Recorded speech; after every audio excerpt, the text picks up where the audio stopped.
karena Engkaulah yang akan menuntun dan memberikan pilihan bersama.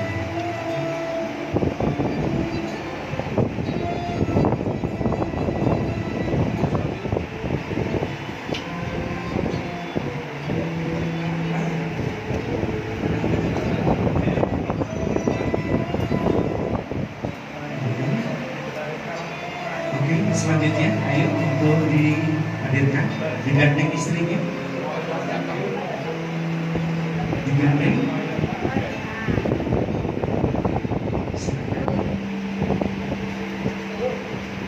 Inilah rombongan ibu bersama kita dan terima kasih.